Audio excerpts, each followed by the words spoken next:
Hey, everybody, welcome to the Starting a Counseling Practice podcast.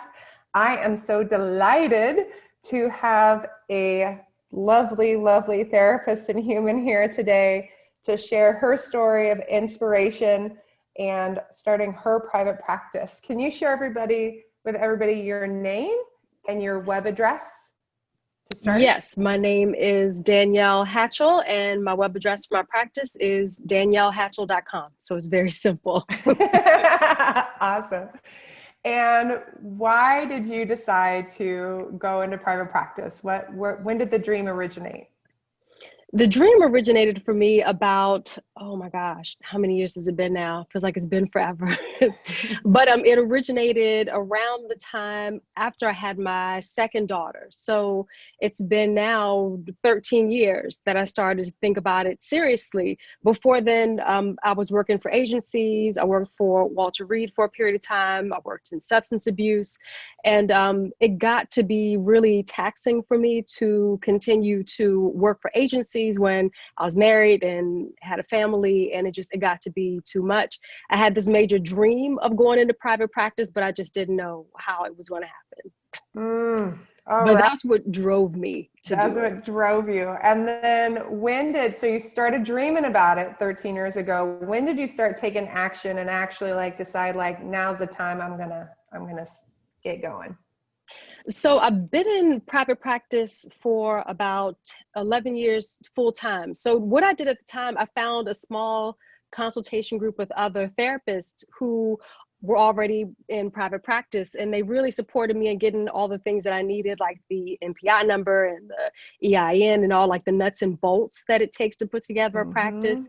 And we consulted cases, we did some referrals, but that's how I actually got started on a very, very part-time basis with building my practice at that time. And since then, it's grown, and I've had to do other things to sustain it, like Bootcamp, but that was the start for me. It was really working with other professionals and being guided and supported through the process of private practice.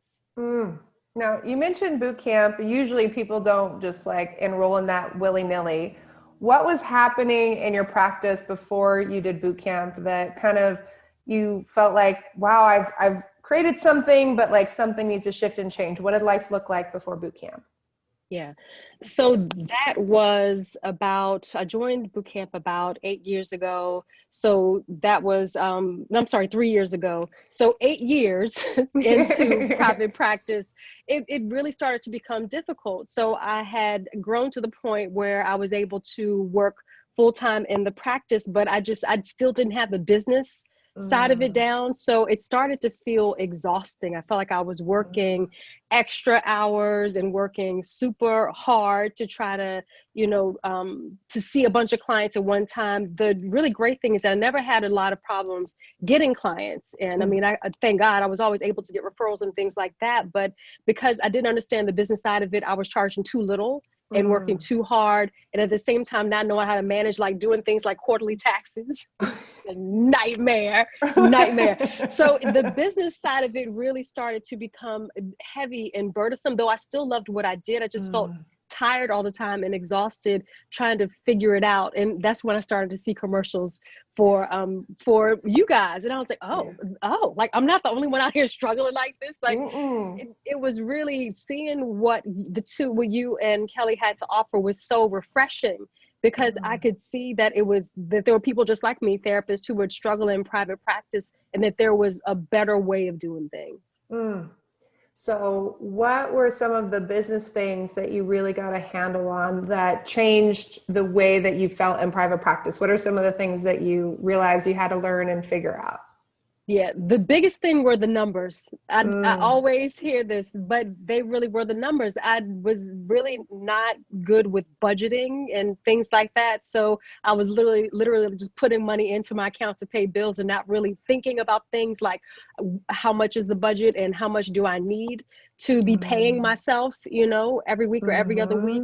So the biggest thing how I was supported the most in the process was understanding all of the numbers. So I got clear about the numbers for our family budget. I got clear about the numbers for my business budget. I got very clear about what rate I needed to be charging for clients. Mm-hmm. I started cutting out insurance companies that paid very little, so Mm-hmm. making those decisions, the business side of it got to be so much easier because then I started paying myself a salary. Oh, you're getting paid for all the I work you're doing. know. It's Right, magic. who knew? And everything just became easier. And so once I really understood the numbers, I could do things like pay quarterly taxes, without any problems. I could this Mhm. year, because I understand the numbers, I was able to hit 2 5-figure months. I'd never done that in all of the years that I've been running my private practice. And last month I got really, really close, but Mhm. still it was because I understood the numbers of my practice. And I also Mhm. was able to increase my rate, which helped a whole lot. And, it was really, really helpful. I feel like I'm breathing now. Mm. I can take a breath when I think about my business, and it just feels good to not have to work so hard and feel like I'm making so little. So it's made a huge, huge difference. And how has that impacted? I mean, like part of what you described is your initial whole focus of why you felt motivated to do this was after your second daughter. It was about like having probably some life balance and, taking care of your family. How has figuring out the business, how has that impacted you at home and with your family? Oh my God, it's made such an amazing impact.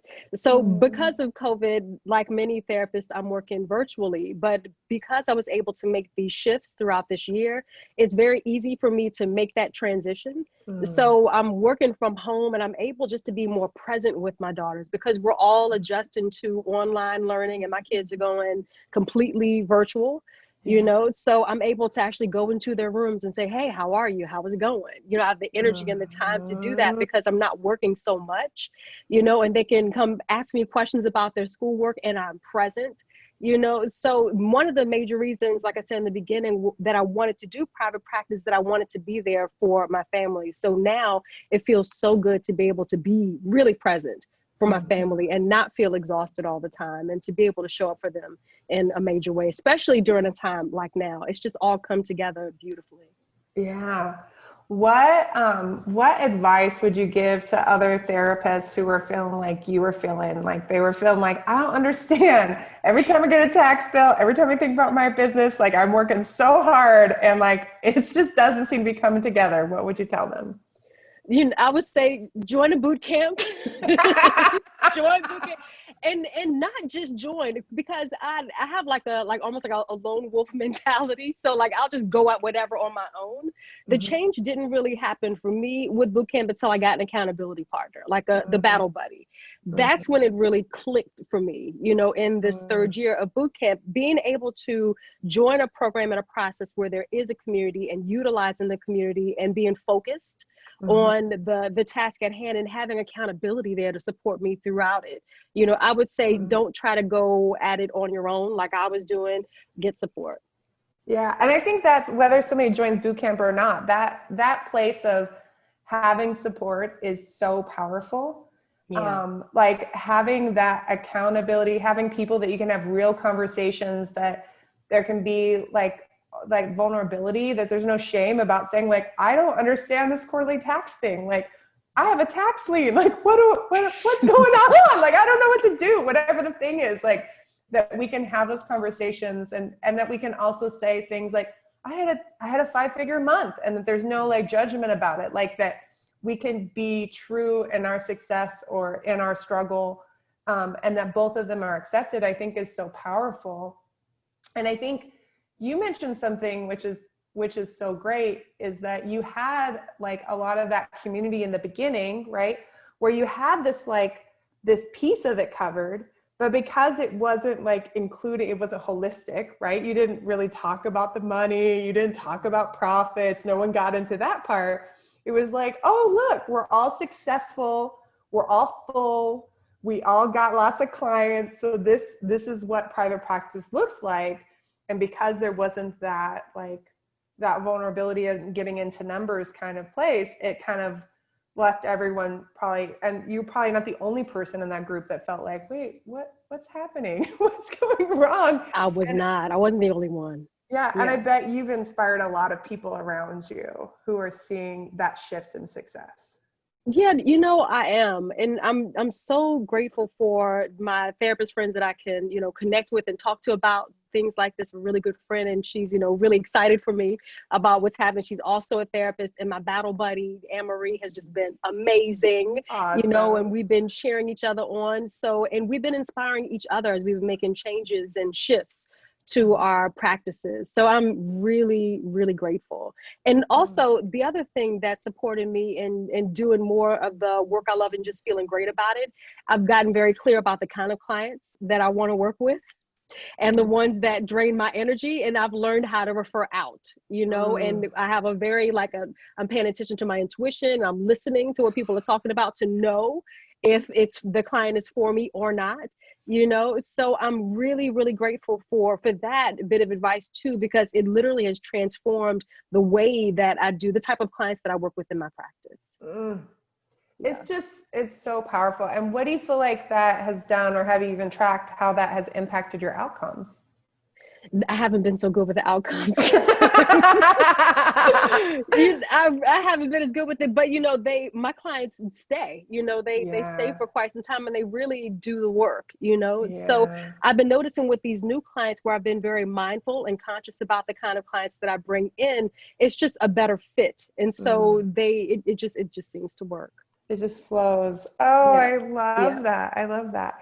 Um, what is there anything that you would want to like say to other people that are out there, right? Who are just kind of feeling stuck, who maybe feel a little bit like you did. One last bit of wisdom from you to them. I would say that's a really good question. I would say the same thing I'd said before. It's to look for a community of support. And I love how you said holistic support. A community where you can be open and vulnerable and share about what's happening and be fully supported. So that's really what I would say is don't try to figure it out on your own. You know, be okay with saying that you don't know what you Yeah. don't know, Yep. because if I wouldn't have really been honest with myself, I couldn't have gotten the support that I got from the boot camp, from Zen Me. So I just say, be honest with yourself, be open, and find people that can support you in your process. Awesome. And then somehow in this, I forgot to ask you, tell us about your specialty and like where you're located. I usually ask this at the beginning. Well, it's like a fun little surprise at the end. That's okay, Um, no problem.